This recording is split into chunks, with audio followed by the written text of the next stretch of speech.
wedding business consultant and expert, and a newlywed herself. Recently seen regularly on TV and writing for wedding magazines like California Wedding Day, Harmony also has her own wedding destination and honeymoon blog called Jet Fet by Bridal Bar. She's a host of Bridal Bar Radio on iHeartRadio, and this boss lady has a passion for connecting couples with brands and brand opportunities to increase their market share. She's launched dozens of successful wedding companies, and I'm thrilled to have Harmony join us today. Ladies and gentlemen, Harmony. All together now. Oh, yes. I give this song to you. I've never been serenaded by you before, so thank you. I mean, I knew you could dance. I didn't know you could sing. My little secret. Do you know, I have way too much fun researching people's songs when they come on. And when I found that song, I was like, oh my gosh, yes, that's all this person sings. Electro record, the Harmony. That's what she says the whole song. Except I can't sing at all. I'm going to turn you up real quick. Sorry about that. That's all right. Maybe I'm a little quiet as well. So how are you, lovely lady? I'm good. I'm hanging in. I'm at home. And gosh. I hate to say like the unpopular thing, but I'm kind of enjoying being at home. Like, this is, I mean, there's obviously the horrible side of all this, but the bright side is I love working from home and taking some time off the road and up on sleep and gardening and all the fun stuff that we never get to do. You know, I really think that this is such an amazing time for that. If we just put like what's really happening out there in the world, what's going on, but if we just use this time to just enjoy this, we'll never, you know, God willing, we'll never have this chance again where we can just put pause and just do the things that we want to do and sleep and garden. And also you're a newlywed as well, so you get to be with your hubby. Yeah, and you know, he's working from home, so if we might hear your gardener, you might hear my husband. Yeah. But we're having fun and just reading books and chilling out. It's good. Yeah, it's perfect. I know, it's weird, isn't it? It's such a strange, crazy time. I'm sure like maybe you feel like there's some days you feel like, okay, I got this and I'm, you know, firing all cinders. And then there's some days when I just have a complete wobble. How are you feeling? You know, I'm through that phase. I feel like there were, you know, I've even read articles about how we all have to process like the stages of grief through this. And I had a lot of tears in the beginning and I'm way past that now. And now I'm just like kind of getting antsy, ready to get back to things. I've kept working this whole time. In the beginning, I was actually working more. Now it's sort of tapered off a little, so I've got some time to breathe, and I'm just enjoying it. That's great. So Harmony has on iHeartRadio her own show. So are you able to go ahead and still do that? I am. I actually haven't since all this started, frankly, for just to give myself the break. But I should have you on as a guest. Maybe you'll be my first guest back. Up for it. Anywhere as you can, so it can be done whenever I'm ready to get back at it, which will probably be in the next 2 weeks. That's great. Yeah, I love that you have your own show. It's called Jet Fet by Bridal Bar. It's oh no, wait, that's your blog, right? Yeah, it's just called Bridal Bar Radio. It's on iHeartRadio. It functions like a podcast. It was live on the air on America's Talk, the Clear channel, before they closed the actual live radio station and took everything digital.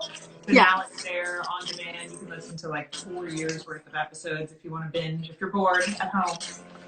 So you go on and listen to her. It's great. I was listening to them the other day, and they're really fabulous. You have Brian Raffanelli on. I was listening to his chat with you. Book out. Yeah.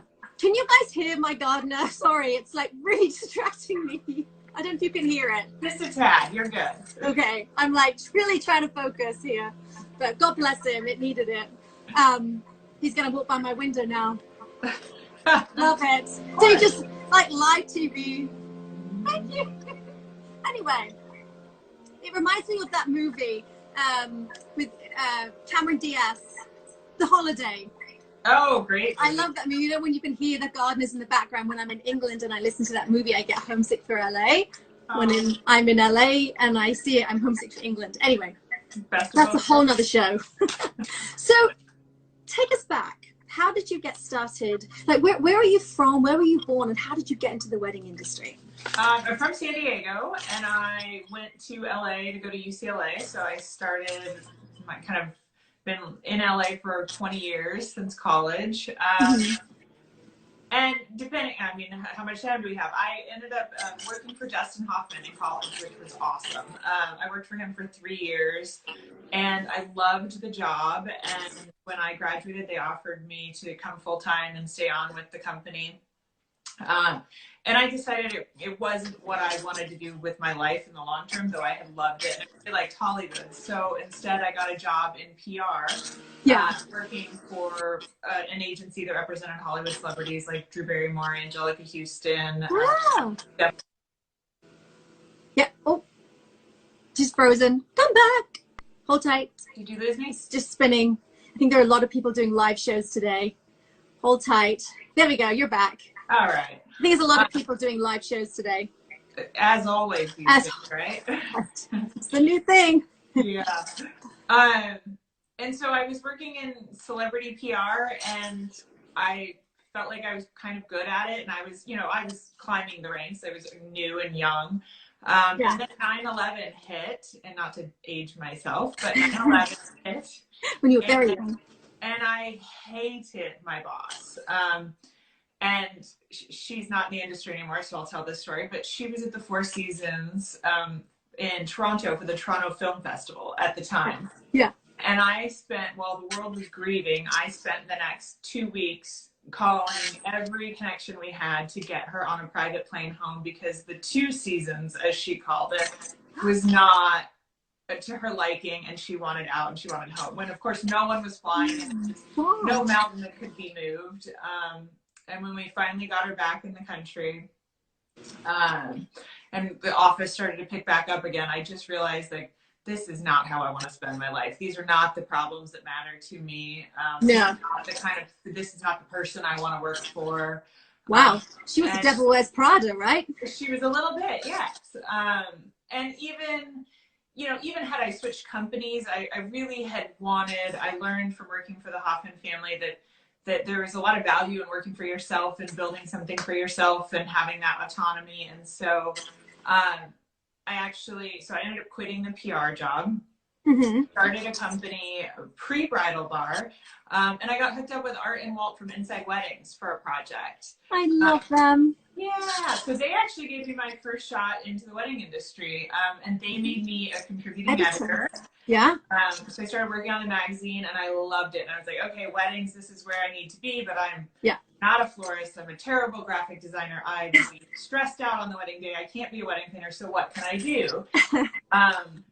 And eventually I came up with the idea for Bridal Bar, and I came up with it for Inside Weddings, and they were like, oh, it's a great idea, but it's not right for us. And I just couldn't let it go. And so eventually I resigned from them so that I could start my own thing and start a bridal bar.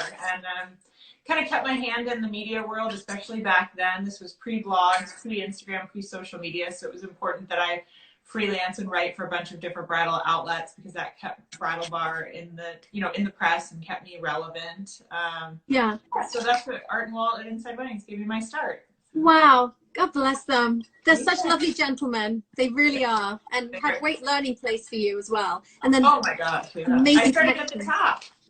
Absolutely, yeah.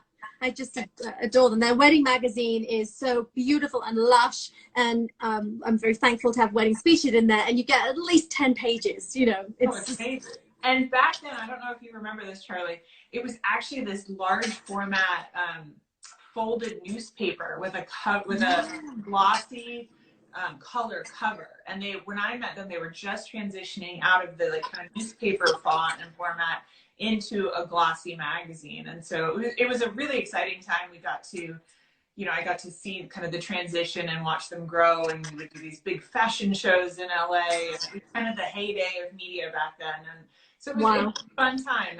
And they, I owe a lot to them. And then I kind of took what they taught me and what I had learned in PR and merged it all together and started the Bridal Bar. That's a great thing. I mean, with your contacts in PR as well, was super helpful. And the Bridal Bar just grew into this amazing company where people that don't know what it is, although I'm sure everybody does, but there might be some people here that aren't in the wedding industry.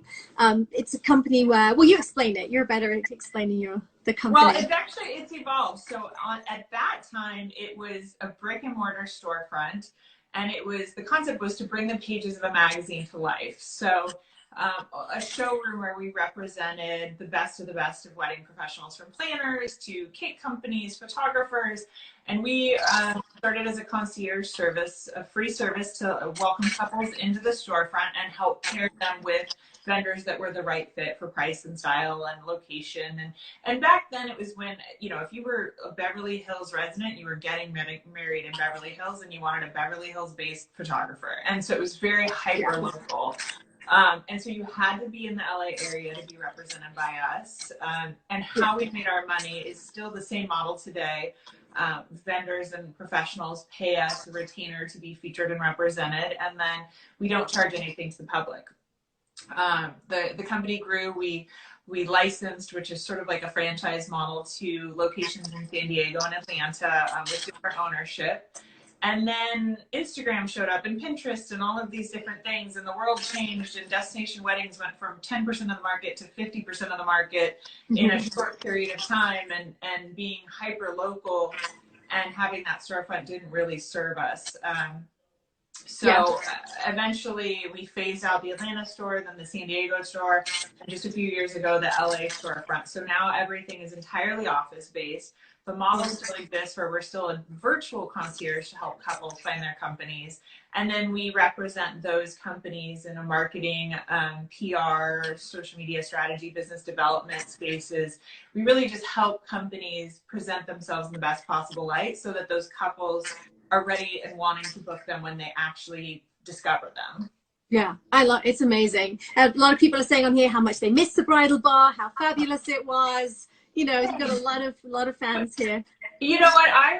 It was my baby. I was so young. I was 24 when I started the company, and that storefront model was unique and different at the time. And I was chained to it. I mean, I did not leave that store. I lived it. It was my baby entirely. And at the time that we decided it didn't make sense and it was important to go office only, I was sad about it. And then almost overnight, it was like, best decision I've ever made. Why didn't we do this 2 years ago?